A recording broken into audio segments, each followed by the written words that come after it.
একজন লার্নার কি সমস্যা সে ফেস করতে পারে। এক তো হতে পারে যে তার ইনএফেক্টিভ লার্নিং, অর্থাৎ সাপোজ আমি বসে পড়ছি কিন্তু আমার পড়াশোনাটা ঠিক এফেক্টিভ হচ্ছে না। যেমন সাপোজ আমি পড়ে যাচ্ছি, আমি রিডিং পড়ছি, সাপোজ এনসিইআরটির একটা প্যারা বা একটা লাইন বা একটা প্যারাগ্রাফ পড়ছি, কিন্তু আমি পড়ছি রিডিংটা, কিন্তু আমার মাথা বা আমার যে পয়েন্ট অফ অ্যাটেনশন সেটা অন্য কোথাও রয়েছে। সেটা অনেক কারণে হতে পারে, যেমন আমরা অনেক সময় যখন অসুস্থ থাকি, সাপোজ মাথা ধরা বা পেটে ব্যথা বা জ্বর সর্দি কাশি কোনো ধরনের অসুস্থতার কারণে অনেক সময় আমাদের মাইন্ড ডাইভার্ট হয়ে যায়, যেমন আমরা পড়াশোনাতে মনোযোগ দিতে পারি না। আরেকটা জিনিস হতে পারে যে আমরা ইমোশনালি আমরা আনস্টেবল হতে পারি, বা কোনো না কোনো কারণে আমরা ভেতরে অন্য কিছু ভাবছি, এই বিষয়টাও হতে পারে। পয়েন্ট নাম্বার 2 হতে পারে যে আমাদের স্লো লার্নিং অ্যান্ড ইমপেশেন্স। অনেক সময় হয় যে আমাদের পড়তে একটু টাইম লাগে, যে সাপোজ এনসিইআরটির দুটো পেজ এনসিইআরটি পড়তে আমাদের প্রায় 1 ঘন্টা টাইম লেগে যাচ্ছে, এবং সেক্ষেত্রে আমরা কিছু সময় পড়ার পর আমরা অধৈর্য হয়ে পড়ি। এখানে অবশ্যই একটা বিষয়, খুব একটা ফ্যাক্টর কাজ করে, যে বিষয়টা হচ্ছে আমাদের দ্য স্টাডি রিটেনশন, অর্থাৎ একজন ছাত্র কত বেশি সময় ধরে সে পড়তে পারে। ঠিক আছে, এখন এই বিষয়টা ডিফার করে, যেমন কেউ 1 ঘন্টা ধরে কন্টিনিউ পড়তে পারে, কেউ আধা ঘন্টা ধরেও পড়তে পারে। যেমন পার্সোনালি যদি বলি, আমি আধা ঘন্টা 25 মিনিট আধা ঘন্টার জন্য একসাথে বসে পড়তে পারি। পয়েন্ট নাম্বার 3 হচ্ছে মনে রাখার সমস্যা। এই সমস্যাটা একটা সবার জেনারেলাইজড প্রবলেম, কারণ আমাদের এখনের যুগে আমাদের কাছে লটস অফ ইনফরমেশন আসে, আমাদের কাছে চারদিকে ইনফরমেশন ছড়ানো, এবং তার জন্য কি হয়, আমাদের যে নর্মাল ওয়ার্কিং মেমোরিজটা আছে, ওয়ার্কিং মেমোরিজের মধ্যে অনেক কিছু ভিড় করে। নর্মাল যে পড়াশোনা সেটা ছাড়াও অন্যান্য আরও অনেক কিছু বেশি ইন্টারেস্টিং ইনফরমেশন যেগুলো আমাদের কাছে আসে, সেগুলো এসে ইনকর্পোরেট করে আমাদের অ্যাকচুয়াল যে বিষয়টা, যে স্টাডি মেটেরিয়ালসটা আমাদের মাথার মধ্যে রিটেইন করা দরকার, সেই জিনিসটা আলটিমেটলি রিটেইনড হয় না আমাদের মাথার মধ্যে। এক্ষেত্রে মনে রাখা দরকার যে আমরা যখনই কোনো কিছুটা যখন পড়ি, তখন সেটা একটা ওয়ার্কিং মেমোরি সিস্টেম। যখন কিছুটা জিনিস পড়ি, সেই বিষয়টা আমাদের মাথার মধ্যে 10 সেকেন্ড বা 20 সেকেন্ড বা ম্যাক্সিমাম 30 সেকেন্ড 1 মিনিটের জন্য রিটেইন করে। তারপর কী হয়, আলটিমেটলি যত সময় না পর্যন্ত সেটাকে আমরা লং টার্ম মেমোরিতে কনভার্ট করছি, তত সময় পর্যন্ত কিন্তু ব্যাপারটা এফেক্টিভ হচ্ছে না। আরেকটা সমস্যা হতে পারে, সবাই বিষয়টা ফেস করে, সেটা হচ্ছে less coordination between our learning and application. অর্থাৎ আমরা পড়ছি ঠিক আছে, কিন্তু আলটিমেটলি যখন আমরা এক্সামিনেশনে বসছি, যখন আমরা এমসিকিউ অ্যাটেন্ড করতে বসছি, বা সাপোজ সাবজেক্টিভ এক্সামিনেশন হোক, সেক্ষেত্রে আমরা লিখতে পারছি না ভালো করে, বা এমসিকিউ আমরা মাথাতে ধরতে পারছি না যে আসলে এটা আনসার কী হতে পারে। আমরা পড়া আছে, সাবজেক্ট পড়া আছে, ম্যাটার্স পড়া আছে, সব কিছু ওকে, কিন্তু তবুও আমরা এক্সাম হলে আনসার করতে পারছি না। হাই হ্যালো নমস্কার সবাইকে, আমি গৌরব, ওয়েলকাম টু বিয়ার্ড বায়োলজি। আমি এই ধরনেরই বিভিন্ন ধরনের এডুকেশনাল এবং মেডিকেল এন্ট্রান্স রিলেটেড ভিডিও তোমাদের জন্য নিয়ে এসে থাকি। যদি তোমাদের আমার কাজ ভালো লেগে থাকে, তাহলে অবশ্যই আমার চ্যানেলকে সাবস্ক্রাইব করে দাও এবং পাশে থাকা বেল আইকনটাকেও প্রেস করে দিও। আরেকটা রিকোয়েস্ট তোমাদের সবার কাছে রইল, যে এই ভিডিওটা তোমাদের সব বন্ধুদের সাথে শেয়ার করে দিও। At first, let me discuss about the science of learning. প্রথমে আমাদেরকে বুঝতে হবে যে আমরা কীভাবে শিখি। একজন ছাত্র, তার মধ্যে আসলে লার্নিং প্রসেসটা কি সাইন্টিফিক্যালি যদি আমরা দেখি, যে a student learns a new thing from the existing ideas. আমরা যখনই কোনো একটা নতুন কিছু সম্পর্কে জানি, তখন সেই নতুন জিনিসটাকে আমরা এক্সিস্টিং আইডিয়াসের সাথে কোরিলেট করার চেষ্টা করি, এবং এক্সিস্টিং অর্থাৎ আমরা আগের থেকে যা জানতাম সেগুলো কোনো একটা কিছু একটা আইডিয়ার সাথে সেগুলোকে আমরা কোরিলেট করার চেষ্টা করি। তার জন্য যে কোনো একটা কিছু স্টার্ট করার আগে বা যে কোনো একটা কিছু পড়া স্টার্ট করার আগে সে সম্পর্কে আমাদের একটা প্রায়র নলেজ থাকা খুবই এসেনশিয়াল। তার জন্যই আমরা দেখি যে যখন কোনো কিছু এক্সপ্লেন করা হয়, কোনো টিচার্সরা যখন আমাদের ক্লাসে যখন কোনো কিছু এক্সপ্লেন করে, তখন তার চেষ্টা করে কোনো একটা এক্সাম্পল দিয়ে বোঝানোর বা কোনো একটা অ্যানালজির মাধ্যমে বিষয়টাকে এক্সপ্লেন করার।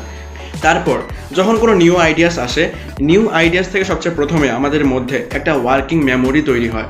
ওয়ার্কিং মেমোরি হচ্ছে সেই মেমোরি যে বিষয়টা 10, 20 বা 30 সেকেন্ড অল্প সময়ের জন্য আমাদের মাথার মধ্যে কাজ করে, জাস্ট আফটার দ্য স্টাডি। যখন আমরা কোনো নতুন কনসেপ্ট পড়ার সাথে সাথে নেক্সট 20 থেকে 25 মিনিট বা অল্প সময়ের জন্য সেই এক্সিস্টিং কনসেপ্টটা কি হয়, আমাদের মাথার মধ্যে থাকে, কিন্তু সেটা তখন পর্যন্ত সেটা আমাদের লং টার্ম মেমোরিতে তখনও পর্যন্ত সেটা কনভার্ট হয়নি। তারপর ধীরে ধীরে সেই ওয়ার্কিং মেমোরিটা আমাদের লং টার্ম মেমোরিতে পরিণত হয়, অর্থাৎ আমরা অনেক দিন ধরে সেটাকে রিটেইন করতে পারি। খুব বেশি ইম্পর্টেন্ট যে বিষয়টা এখন, যে we have a limited working memory. আমাদের কাছে ওয়ার্কিং মেমোরিটা খুব কম থাকে।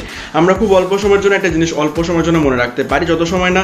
তাই আমাদেরকে কি চেষ্টা করতে হবে, যে যত তাড়াতাড়ি সম্ভব আমাদের সেই ওয়ার্কিং মেমোরিটাকে আমাদেরকে লং টার্ম মেমোরিতে কনভার্ট করতে হবে। এখন খুব বেশি ইম্পর্টেন্ট যে বিষয়টা কি হয় যে আমরা যখনই কোনো একটা কিছু পড়ি তার পাশাপাশি আমরা যখন দিনের মধ্যে অনেক কিছু জিনিস একসাথে করি বা অনেক কিছু পড়ে ফেলি বা পড়াশোনার পাশাপাশি যখন আমরা সোশ্যাল মিডিয়াতে অনেক বেশি অ্যাক্টিভ থাকি তখন আমাদের মাথার ভেতরে ইনফরমেশনের ওভারফ্লো হয়, অনেক বেশি ইনফরমেশন আমাদের মাথার মধ্যে এসে ঢুকতে থাকে এবং তখন কি হয় আমাদের যে এক্সিস্টিং মেমোরি বা যে মেইন টপিকটা যে স্টাডি ম্যাটেরিয়ালসটা আমাদের মাথাতে রাখা খুব এসেনশিয়াল সেই বিষয়টা আস্তে আস্তে ফেড হতে থাকে, আস্তে আস্তে টপিকটা হালকা হয়ে যায়। এই বিষয়টা তোমাদের নিজেদের এক্সপিরিয়েন্স থেকেও তোমরা বিষয়টা লক্ষ্য করবে।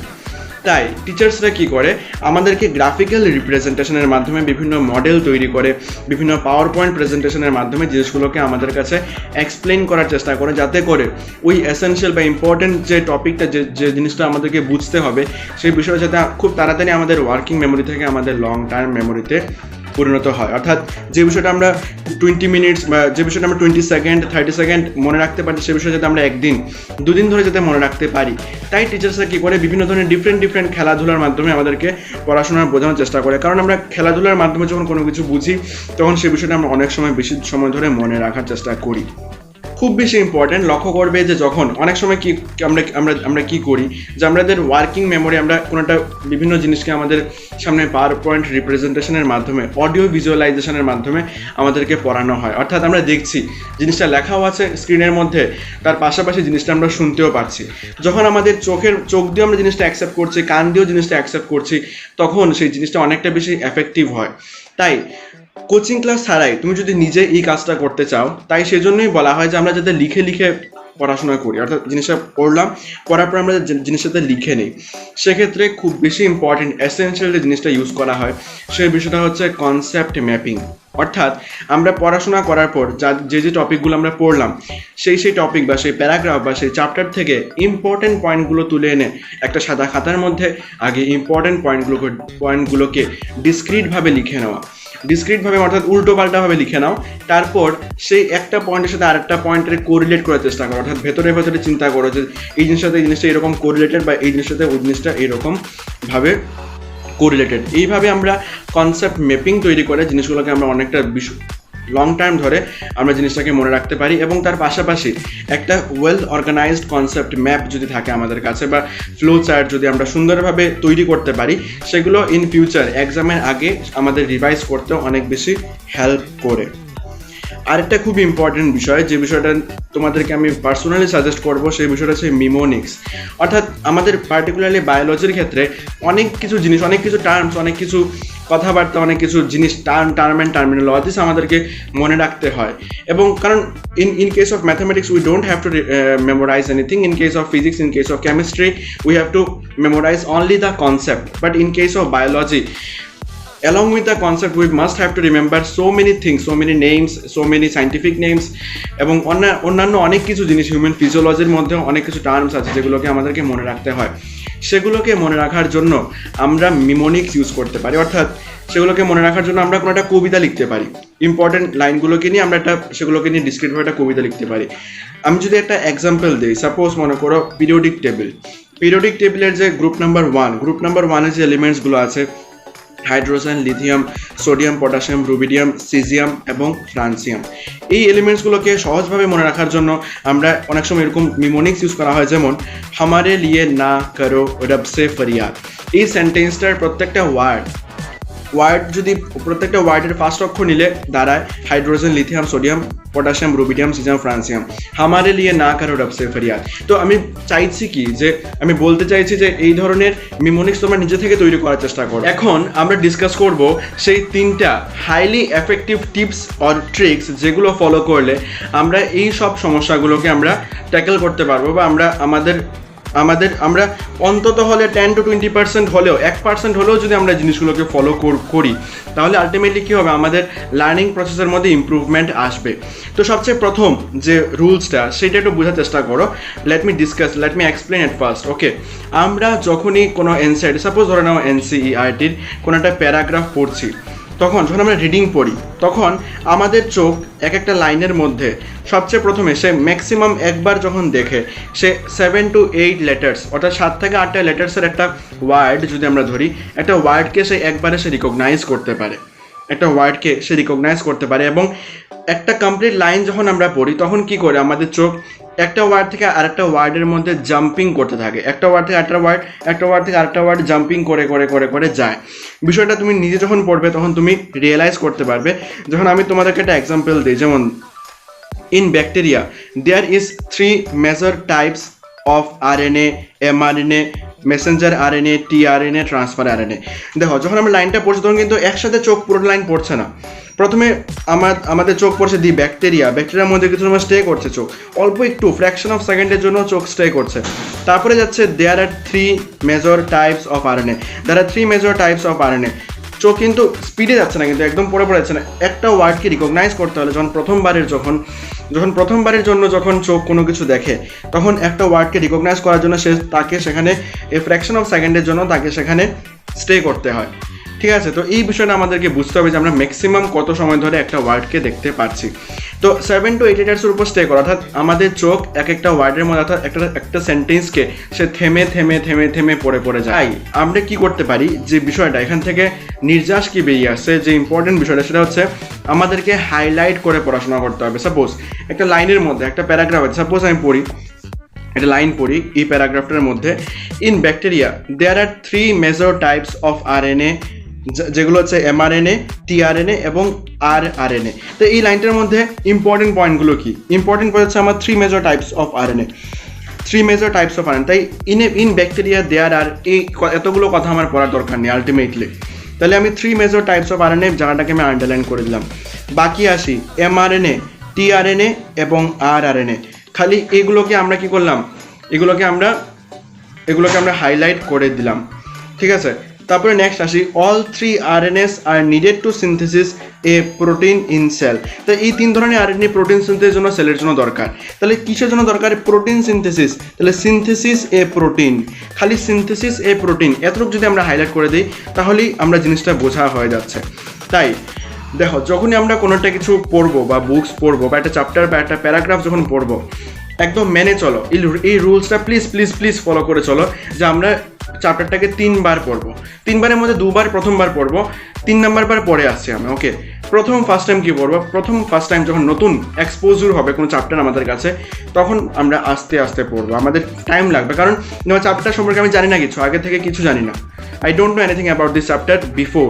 তাই আমাদেরকে আগে জানতে হবে। তখন পড়ার সময় কী হবে, কোনো নতুন ওয়ার্ড, যেমন ইংলিশ আমরা NCERT পড়বো, তো তাই NCERTর মধ্যে কোনো নতুন ওয়ার্ড আসলে জিনিসটা আমি জানি না, তখন সেটাকে আমাদেরকে গুগলের মধ্যে সার্চ করতে হয়। গুগলে সার্চ করে তারপরে এটা মিনিংটা আমাদেরকে জেনে নিতে হয়। এইভাবে করে ফার্স্ট টাইম যখন পড়বো তখন একটু স্লো রিডিং হয়। সেকেন্ড টাইম পড়ার সময় কি করবো, আমরা একটা হাইলাইটার নেব, খুব ইম্পর্টেন্ট। সেকেন্ড টাইম যখন আমরা পড়বো তখন আমরা একটা হাইলাইটার নেব এবং হাইলাইটার নিয়ে এইভাবে আমরা হাইলাইট করবো একটা লাইনের মধ্যে শুধু ইম্পর্টেন্ট ওয়ার্ডসগুলোকে হাইলাইট করব, শুধু ইম্পর্টেন্ট ওয়ার্ডসগুলোকে, নাথিং এক্সট্রা, অন্য কিছু হাইলাইট করবো না। কারণ আমরা পড়ছি এখন 2 বার আমরা এইভাবে এত ভালো করে স্ক্রুটিনি করে পড়ছি, কারণ যদি থার্ড টাইম যখন আমরা রিভাইজ করবো বা আজকে পড়াটা কালকে বা 2 দিন পরে পড়বো থার্ড টাইমস, তখন যাতে জিনিসগুলো খালি আমরা হাইলাইটেড পয়েন্টগুলো পড়বো এবং চেষ্টা করবো যে আমরা মাথার ভেতরে পুরোটা সেন্টেন্স অ্যাসেম্বল করতে পারি কি না। খালি হাইলাইটেড পয়েন্টসগুলো পরে আমরা পুরোটা সেন্টেন্স অ্যাসেম্বল করতে পারি কি না মনের ভেতরে। তাহলে একদম জেনারেল রুলস, আমরা কি করবো, আমরা 3 বার পড়বো। ফার্স্ট টাইম আস্তে আস্তে পড়বো, বুঝে পড়বো, কনসেপ্ট ডেভেলপ করবো, জিনিসটা নতুন আইডিয়া, কারণ এটা আমাদের কাছে সবচেয়ে প্রথম নিউ আইডিয়া এসছে আমাদের কাছে। তারপরে এই জিনিসটাকে আমরা আস্তে আস্তে ফ্যামিলিয়ারাইজড হচ্ছি ব্যাপারটার সাথে, আমরা আস্তে আস্তে জিনিসের সাথে পরিচিত হচ্ছি যে আসলে জিনিসটা কি, নতুন জানলাম। তারপরে সেকেন্ড টাইম যখন পড়বো তখন ইম্পর্টেন্ট যে জায়গাগুলো আছে সেই ইম্পর্টেন্ট জায়গাগুলোকে আমরা মার্ক করে রাখবো। আর থার্ড টাইম পড়বো আমরা শুধুমাত্র ইম্পর্টেন্ট মার্ক বা হাইলাইটেড জায়গাগুলোকে পড়ে কি আমরা পুরোটা কনসেপ্ট একসাথে সামারাইজ করতে পারি কিনা বা অ্যাসেম্বল করতে পারি কিনা মাথার মধ্যে, সেই জিনিসটা আমরা দেখছি। তারপর চলে আসি পয়েন্ট নাম্বার 2। সেক্ষেত্রে খুবই ইম্পর্টেন্ট যে বিষয়টা, এই বিষয়টা একটু বোঝার চেষ্টা করে। দেখো যদি নর্মালি জেনারেলাইজড ওয়েতে আমি ডিসকাস করি অ্যাবাউট বায়োলজির ক্ষেত্রে তোমাকে 2টো জিনিস করতে হয়। NCERT ভালোভাবে তো পড়তেই হবে, এইভাবে খুঁটে আমাদেরকে NCERT পড়তে হবে। তার পাশাপাশি আমাদেরকে কিছু আউট অফ NCERT কনসেপ্টও ডেভেলপ করতে হয়, যেগুলো আমরা বিভিন্ন কোচিং ক্লাসেসের বই থেকেও পড়তে পারি, কিংবা আমাদের নিজেদের অন্যান্য কিছু রেফারেন্স বুকস আছে। যেমন একটা রেফারেন্স বুক হচ্ছে যেমন এলিমেন্টারি বায়োলজি, তো এলিমেন্টারি বায়োলজি বুকস বা যেগুলো তোমরা একটা রেফারেন্স বুক নিয়ে নাও এবং সেই রেফারেন্স বুক থেকে কিছু এক্সট্রা জিনিসও আমাদেরকে পড়তে হয়। কোনটা একটা জিনিস পড়তে হবে, কী করতে হবে সেটা তোমরা কোচিং ক্লাস থেকে বুঝতে পারবে বা যে টিচার্স তোমরা ফলো করো সেটা থেকে বুঝতে পারবে। এখন আমি তোমাদেরকে কোন বিষয়টা বলতে চাইছি, দেখো যখন আমরা রেফারেন্স বুক থেকে কোনো একটা কনসেপ্ট বুঝবো, সেই রেফারেন্স বুকের কনসেপ্টটাকে যখন কারণ রেফারেন্স বুকের মধ্যে অনেক ইলাবোরেটভাবে ডিসকাস করা থাকে জিনিসগুলোকে, সেখান থেকে আমাদেরকে শুধুমাত্র কনসেপ্টগুলোকে নিয়ে আমাদেরকে কী তৈরি করতে হবে, একটা কনসেপ্ট ম্যাপ তৈরি করতে হবে। কনসেপ্ট ম্যাপ কীভাবে তৈরি করতে হয় সে বিষয়টা আমি আগেও ডিসকাস করেছি। কনসেপ্ট ম্যাপ তৈরি করার জন্য আমি পুরো চ্যাপ্টার থেকে শুধু ইম্পর্টেন্ট পয়েন্টগুলোকে তুলে নেব, একটা খাতার মধ্যে লিখে রাখবো। আগে ইম্পর্টেন্ট পয়েন্টগুলোকে সাদা খাতার মধ্যে ডিসক্রিটভাবে এলোমেলোভাবে রাখবো, তারপরে সেগুলোকে একটা সাথে আরেকটা ইন্টারলিঙ্ক করার চেষ্টা করব। ইন্টারলিঙ্ক করা বা সেগুলোভাবে ইন্টারলিঙ্ক করে মনে রাখার চেষ্টা করব। এবং সেই কনসেপ্ট ম্যাপ বা মাইন্ড ম্যাপটাকে আমরা একটা স্টেবল করে আমরা জিনিসগুলোকে আমরা একটা জায়গাতে আমরা রাখবো, যাতে সেই কনসেপ্ট ম্যাপ থেকে আমরা খুব কম সময় এক্সামের আগে যাতে তাড়াতাড়ি আমরা ব্যাপারটা কনসেপ্টটাকে রিভাইজ করতে পারি। ওকে, তারপর চলে আসি পয়েন্ট লাস্ট পয়েন্ট নাম্বার 3, যেখানে বিষয়টা খুবই ইম্পর্টেন্ট, সেটা হচ্ছে আমাদের এমসিকিউ প্র্যাকটিস মাস্ট। কারণ সবসময় বলতেই বলা হয় যে practice makes a man perfect. কেন? নিটের জন্য বা যে কোনো মেডিকেল এন্ট্রান্সের জন্য প্র্যাকটিসের জন্য সবচেয়ে বেশি ইম্পর্টেন্ট যে বিষয়টা, প্র্যাকটিসের মূল উদ্দেশ্য হচ্ছে যে কোয়েশ্চেন প্যাটার্নটাকে বোঝা, কোয়েশ্চেন প্যাটার্নটার সাথে পরিচিত হওয়া। কোশ্চেন প্যাটার্নটা কী হবে, কারণ দেখো আমরা পড়ছি এত কিছু, পড়ার পরে আলটিমেটলি রেজাল্ট কি, আমরা এক্সাম দেওয়ার জন্য পড়ছি। পড়াশোনা দুটো কারণে হতে পারে, হয় আমরা জানার জন্য পড়ি বা আমরা এক্সাম দেওয়ার জন্য পড়ি। ঠিক আছে, জানার জন্য যখন পড়ি তখন সেক্ষেত্রে কোনো সমস্যা নেই, আমরা যতটুকু জানলাম এতটুকু জানলাম। কিন্তু যখন পড়ার জন্য পড়ি বা যখন এক্সাম দেওয়ার জন্য আমরা পড়ি, তখন সেক্ষেত্রে আমাদের এক্সামের মধ্যে কতটুকু আমরা পারফর্ম করতে পারছি সেই বিষয়টাও জানা থাকা দরকার।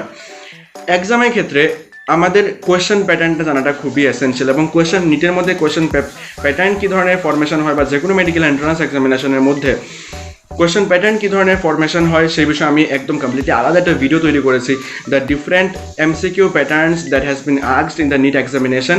তোমরা আই বাটনে ক্লিক করেও সেই এক্সাম বা কোয়েশ্চেন প্যাটার্নটা তোমরা দেখতে পারো, সেই ভিডিওটা তোমরা দেখতে পারো। তাই এমসিকিউ প্র্যাকটিস খুবই এসেনশিয়াল এবং সেই এমসিকিউ প্র্যাকটিসটা টাইম বাউন্ডেড হতে হবে। এমসিকিউ প্র্যাকটিসটাকেও 2-3টে ফেজে করার চেষ্টা করো।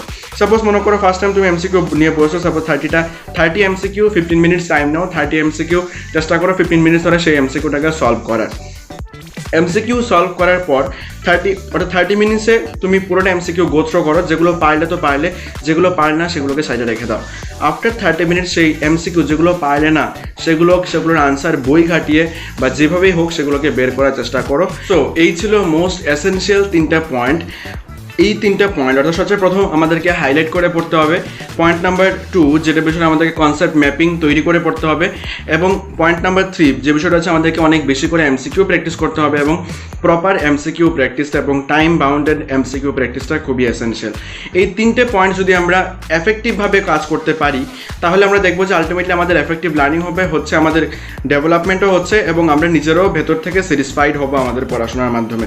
এবং এই বিষয়টা গ্যারান্টিড, তুমি একবার ট্রাই করে দেখো, নেক্সট 1 মান্থের জন্য একদম কমপ্লিটলি স্ট্রিক্টলি এই 3টে রুলস ফলো করে এগিয়ে যাও।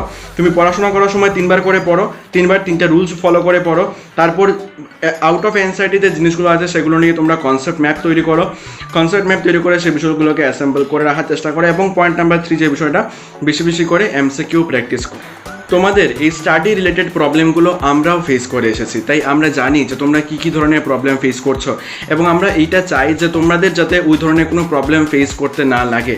কারণ তোমাদের পড়াশোনাটা স্মুথলি চলুক সেই বিষয়ে তোমাদেরকে ইনফরমেশন প্রোভাইড করা, সেই বিষয়ে তোমাদেরকে গাইডেন্স প্রোভাইড করা, সেটা আমার রেসপন্সিবিলিটি। একটা বিষয় আমি একটু রেকটিফাই করে দিই, আমি একটা ভুল উচ্চারণ করেছিলাম, সেটা আমি বলছিলাম মিমোনিক্স, আসলে হবে সেটা নিমোনিক্স। স্পেলিংটা MNEMONIC, কিন্তু উচ্চারণ করার সময় আমরা এমটাকে উজ্জ্ব রাখবো, সেটা হবে নিমোনিক্স হবে। সেটা আমি বারবার আমি মিমোনিক্স বলতেছিলাম, so really sorry for that.